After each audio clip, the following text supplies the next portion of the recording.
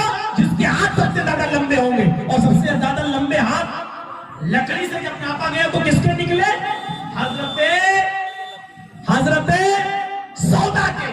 اور حضرت سودا رضی اللہ تعالیٰ عنہ کے ہاتھ جب سب سے زیادہ لمبے نکلے تو وہ سودا بھی مسکرانے لگی، خوش ہو گئی کہ میں اللہ کے نبی کے پاس سب سے پہلے جاؤں گی۔ خوشی دیکھیے، موت کو قریب دیکھ رہی ہیں تو خوشی کا اظہار کر رہی ہیں، موت کو جب قریب دیکھ رہی ہیں تو خوش ہو رہی ہیں کہ چلو پوری زندگی نبی کے ساتھ نہ رہی تو کیا ہوا، انتقال تو میرا سب سے پہلے ہوگا، ملاقات تو میری سب سے پہلے میرے نبی میرے شوہر سے ہوگی، لیکن انتقال سب سے پہلے حضرت سودا کا نہیں ہوا۔ انتقال کس کا ہوا؟ یہاں سے سمجھیے، انتقال ہوا سب سے پہلے حضرت زینب بنت جہش کا۔ آپ کی بیویوں میں سب سے پہلے کون سی بیوی کا انتقال ہوا؟ خدیجہ رضی اللہ تعالیٰ عنہ۔ یہ تو زندگی میں ہی، نبی کی زندگی میں ہی چلی گئی۔ نبی کے انتقال کے بعد جو بیویاں تھیں، ان بیویوں میں نبی کے بعد سب سے پہلے کون سی بیوی کا انتقال ہوا؟ حضرت زینب کا۔ ہاتھ سب سے زیادہ لمبے کس کے تھے؟ سودا کے۔ اللہ کے نبی نے کہا کیا تھا؟ اطول کنیتن، جس کے ہاتھ سب سے زیادہ لمبے ہوں گے وہ سب سے پہلے مجھ سے ملے گی۔ تو ہاتھ لمبے کس کے تھے؟ سودا کے۔ انتقال سب سے پہلے کس کا ہوا؟ حضرت زینب بنت جہش کا۔ سب ایک دوسرے کا چہرہ دیکھنے لگی، حضرت سودا کے چہرے پر بھی سناٹا آ گیا۔ یہ کیا ہوا؟ اللہ کے رسول نے تو کہا تھا جس کے ہاتھ سب سے زیادہ لمبے ہوں گے، سب سے زیادہ لمبے تو میرے ہاتھ تھے، اور انتقال سب سے پہلے زینب بنت جہش کا ہو گیا۔ حضرت عائشہ کہتی ہیں اللہ کے نبی جھوٹ نہیں بولتے، آپ کا پیغام جھوٹا نہیں تھا، ہماری عقلیں ہی ناقص تھی جو نبی کے فرمان کو سمجھ نہیں سکی۔ اللہ کے نبی صلی اللہ علیہ وسلم نے فرمایا تم میں سب سے پہلے اس کا انتقال ہوگا جس کے ہاتھ سب سے زیادہ لمبے ہوں گے۔ ہماری عقلیں کمزور تھی جو ہم لکڑی لے کر ہاتھ ناپنے لگے۔ نبی اکرم کے کہنے کا مقصد یہ تھا جس کے ہاتھ سب سے زیادہ لمبے ہوں گے، اس کا مطلب یہ ہے کہ غریبوں میں، مسکینوں میں، فقیروں میں جو سب سے زیادہ صدقہ و خیرات کرنے والی ہوگی، غریبوں میں سب سے زیادہ لٹانے والی ہوگی، غریبوں کی فکر کرنے والی ہوگی، زکوٰۃ و خیرات کا سب سے زیادہ خیال رکھنے والی ہوگی، یہ مطلب تھا۔